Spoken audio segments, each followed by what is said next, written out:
ए जे कथा का विराम देता है। इस सोमारी काहे मनावल जाला? काहे मनावल जाला? ई हम कोनी ही हमरा पता नहीं खे ना हो सकता बड़का व्यास बड़का भाई हो सकता जे जानत हो तो बताइए कि सोमारी काहे मनावल जाला? हमेशा शिवरात्रि के प्रदोष के जल चढ़ेला। इस सावन में पूरा एक महीना भगवान शिव पर जल काहे चढ़ेला? एकर कारण का बा? कहले हैं जे काहे सोमार के दिने जल चढ़ेला, सोमारी मनावल जाला। काहे शिवलिंग पर जल चढ़ेला? मुखरी बता देता है। चंद्रमा के सोम कहल जाला।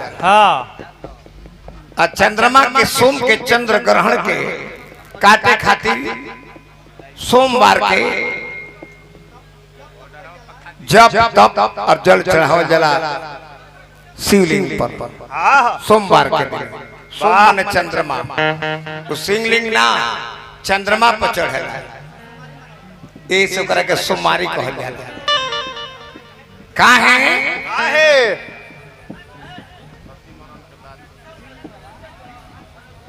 काहे शिवलिंग पर जल चढ़ेला?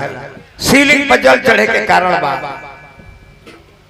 समुद्र मंथन में जब विष निकलल सब देवता लोग दानव लोग भाग चल विष हमने के ना ले जा। महादेव जी विष के ग्रहण कर ले, बाकी शरीर से आग उत्पन्न होखे लागल।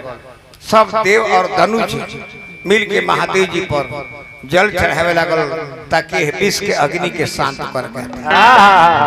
बस अतने अब एगो लयदारी लो ए बेरा व्यास लोग गावत लो। आजकल के लोग गीत गाए लो ए बेरा गीतिया गावत लो। 1994 में हम कमल बास को बोल रहे हैं कौन कि दिन भर में कतना कमाली बहुत कमाले छेना पर बेना हट के आए घड़ी आज के नौका लिखवा कहता सो कि मिलल बारे ओइसन हमर पति बगला देखावे अगर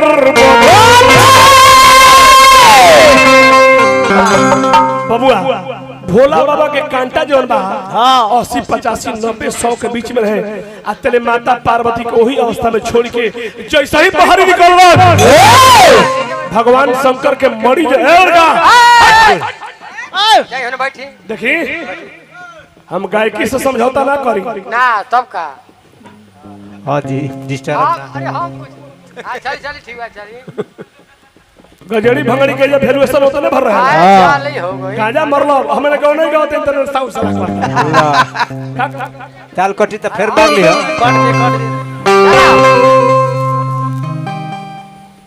भगवान शंकर बहरी निकलले जैसे ही बहरी निकलते ठीक द्वार के बहरी भगवान शंकर के मरी गिर गई।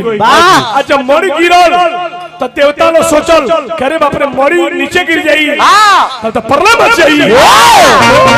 उहे अग्निदेव कपोत यानी कबूतर के रूप धके भगवान शंकर के मरी के खा गए।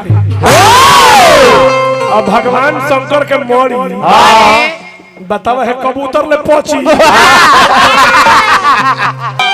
और भगवान शंकर के मरी जनबा जब अग्नि के देह में कोई अब कबूतर के देह में डाढ़ा ले सलस मिला हमरा लगा बुर्बक होइया के मिला हम बुर्बक के नहीं मरबे हई चतुर चलाक ब्यास हम ई चतुर चलाक हमें हां जी हम प्योर बुर्बक ब्यास हई किलाटो लगे पैसा बाकी गायकी में मौगाई ना हाँ जी लयदारी आ जानकारी वाह ए दुगो के पीएचडी कइले हाँ जी ए दुगो के लयदारी आ जानकारी देखत रहो।